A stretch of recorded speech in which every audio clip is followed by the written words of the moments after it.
dele já arrebenta a boca do balão. Quando ele chegava em algum lugar, porque o nome é identidade, o nome fala quem você é, meu irmão. E quando ele chegava, ele estava dizendo: só o Senhor é Deus. Isso aqui é violento. E é interessante que quando Elias decide ir falar com o rei Acabe, que era o rei de Israel na época, um homem que começou bem, gente. Um homem que foi trabalhado para ser rei, conhecia a Torá, conhecia os mandamentos de Deus, conhecia a palavra, mas se desviou do caminho. Deus não te chamou para começar bem, Deus te chamou para terminar bem. Porque o segredo das coisas está no começo.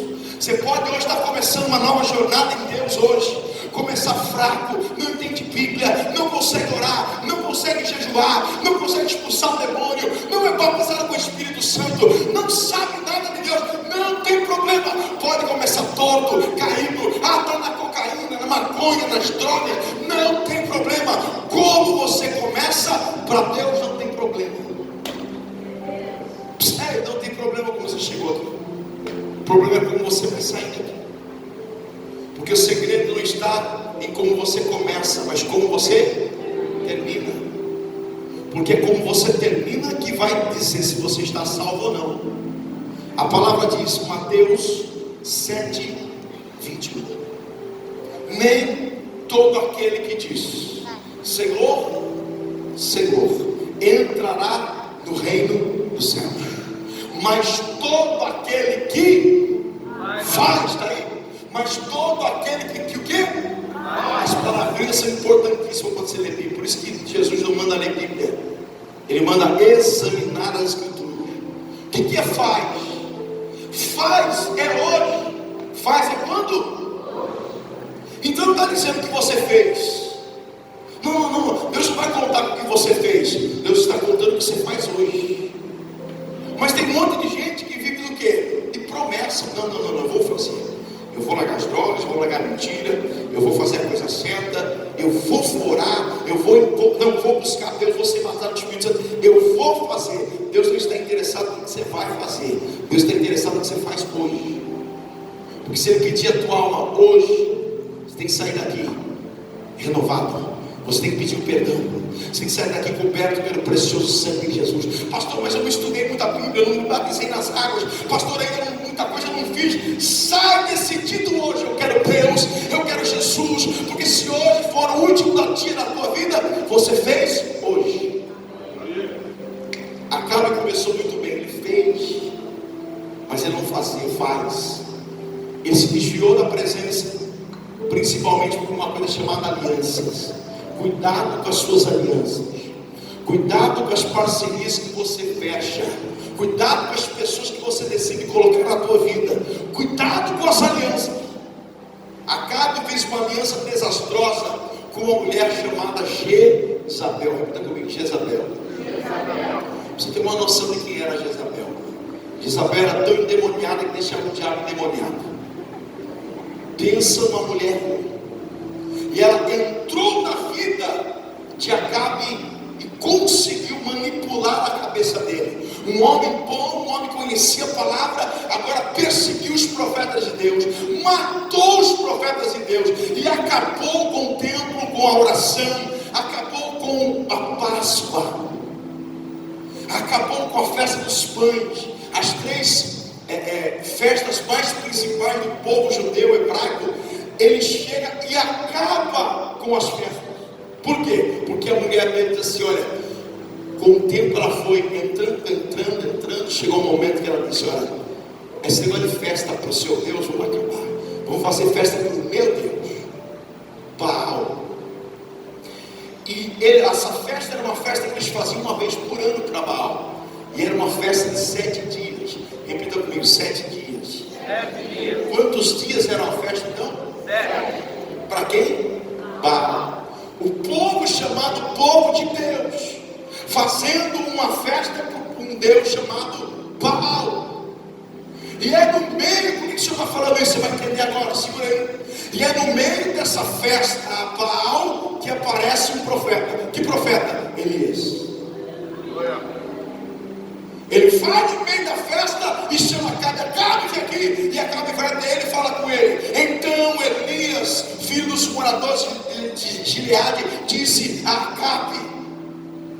Quem disse para Acabe? Só o nome dele já arrebentou com tudo no meio da festa. Eles estavam festejando a um Deus chamado o quê? Chega Elias, e quando Elias bateu o rei, segurei para não cair agora, hein, cara? Ai, filho, olha aqui para mim. Você não chega direto no rei.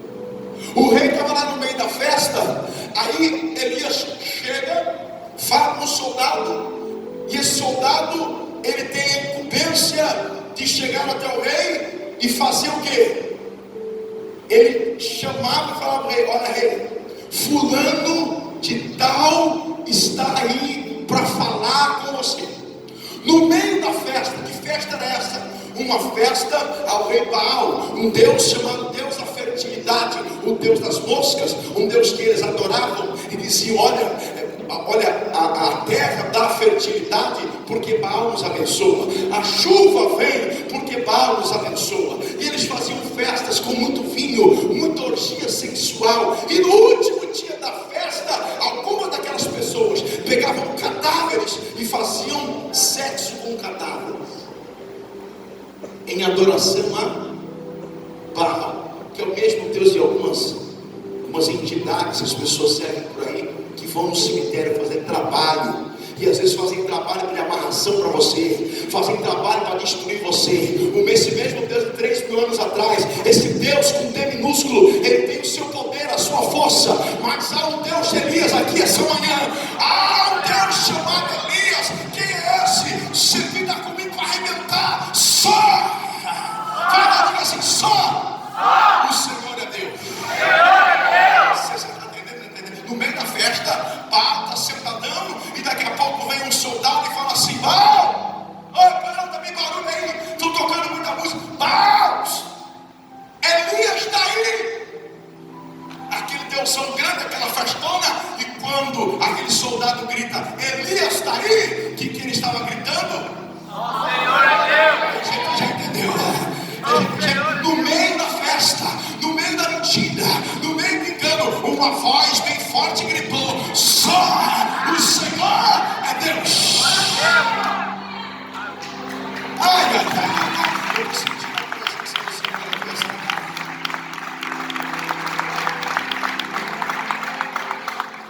Você vê os pequenos detalhes que fazem as grandes diferenças. Só de dizer aquele nome já acabou a festa. A mulher já ficou irada. Quem é esse camarada dizendo que só o Senhor é Deus? Quem é esse Deus aí de Israel? Não, esse aqui é o nosso Deus. E olha só que isso é muito violento, porque Elias foi um profeta que foi levantado de uma maneira extraordinária. Um profeta que não tinha linhagem profética. Era um homem que você fosse ver características ou habilidades. Foi um profeta da improbabilidade. Eu quero dizer para você que tem gente aqui que nunca imaginou ser um profeta de Deus, mas quando você chegar no meio da orgia, no meio do pecado, no meio da moralidade, você vai ter autoridade para dizer: só o Senhor é Deus. E as pessoas vão falar: mas esse camarada doido, quem é ele? Quem é ela? Quem ele pensa que ele é? Você tem um Deus Todo-Poderoso. E a palavra diz uma coisa que eu terminei dizendo para vocês, eu nem li o versículo todo. Se você puder deixar o texto para mim, para mostrar para o povo, diz assim: parte B: vive o Senhor de Israel, perante cuja face, está escrito aí? Estou. Perante cuja face estou. Ele está dizendo o quê? Que todo dia ele estava com quem? Com Deus. Ele está dizendo: Deus vivo, cuja face dele estou, perante face a face. Ele via a face de Deus, ele conversava com Deus, ele sabia quem era Deus, ele conhecia Deus. Diz aí que nesses anos nem nem chuva haverá. Ele está dizendo: olha, durante um tempo vai acabar essa farra. Vocês estão pensando que é esse Deus metigela chamado Baal que manda chuva?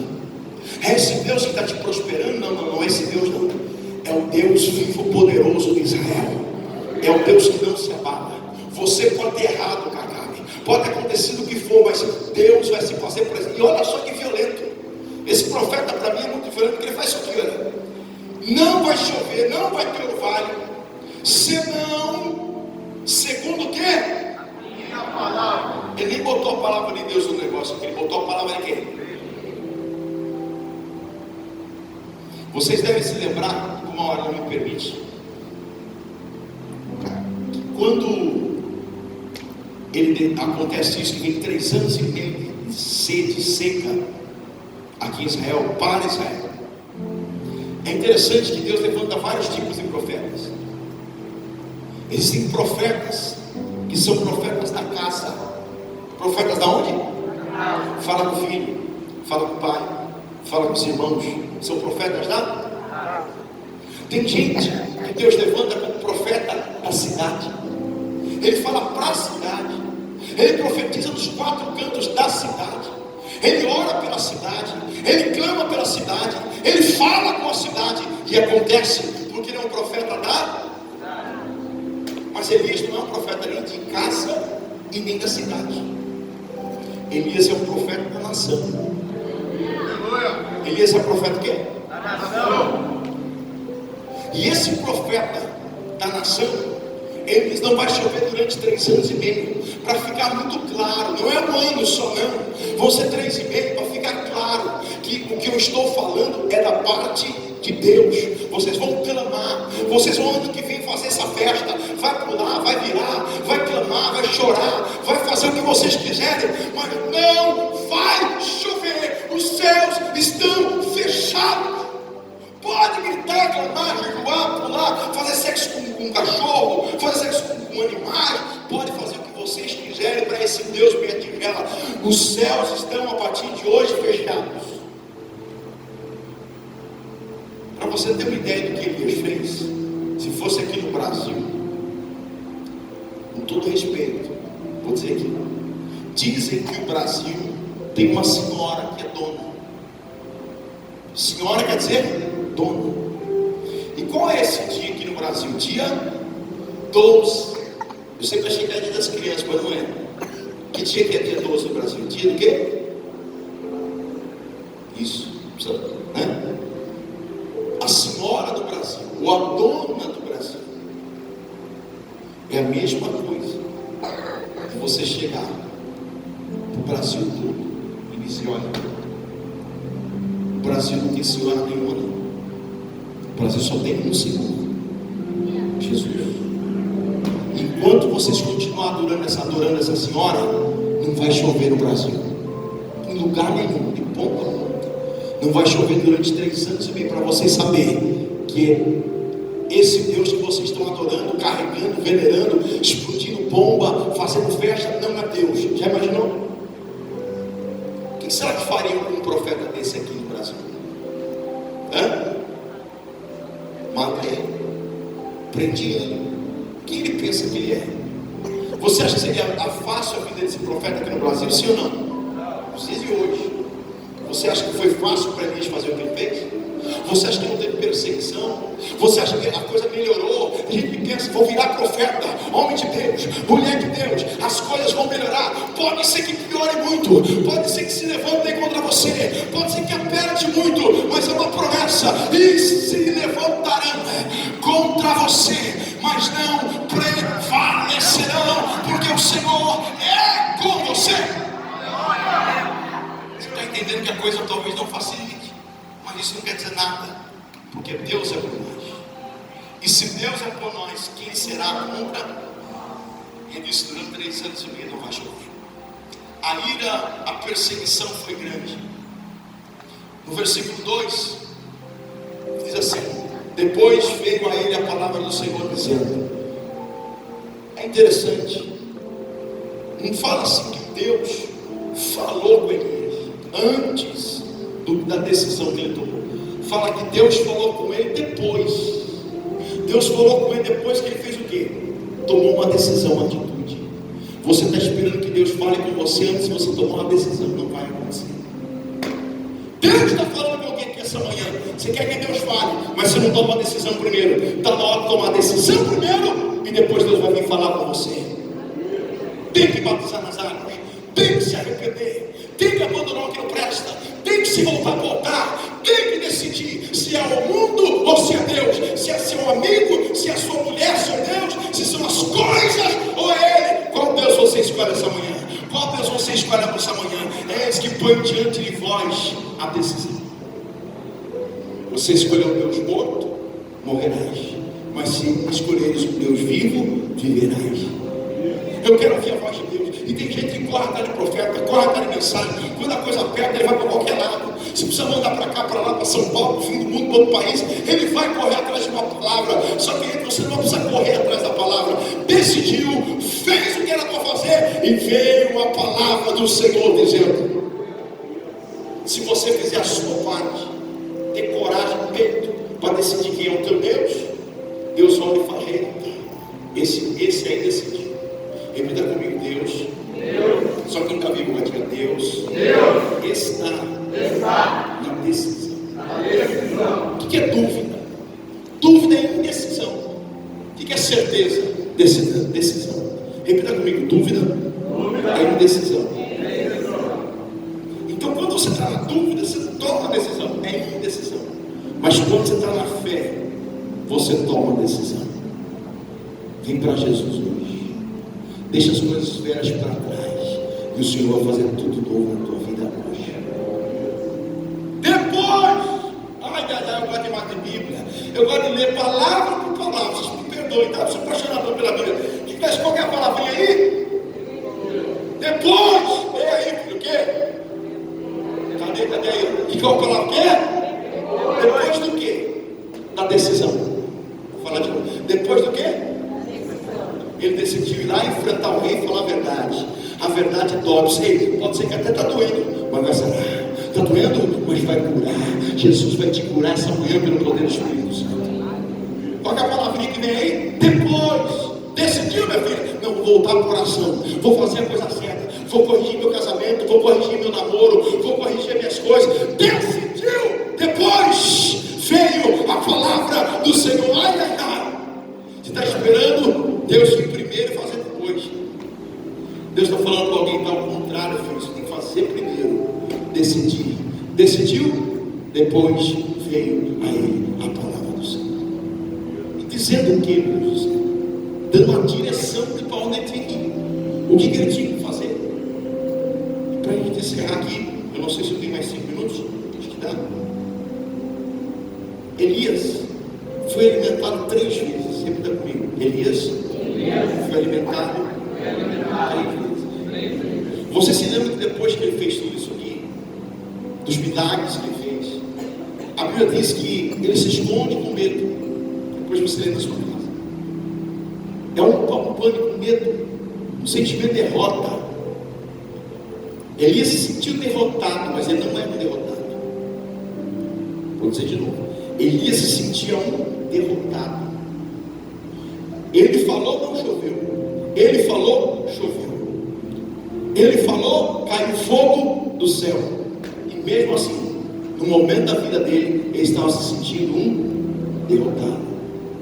Mas às vezes você se sente um derrotado, mas isso não quer dizer que você é um derrotado. Sentir uma coisa, ser outra.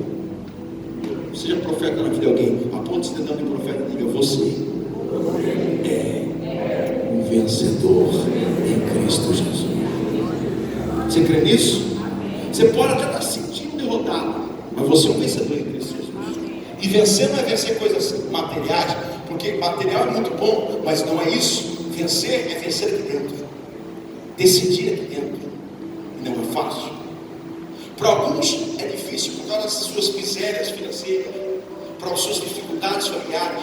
Para outros é difícil porque tem muitos recursos.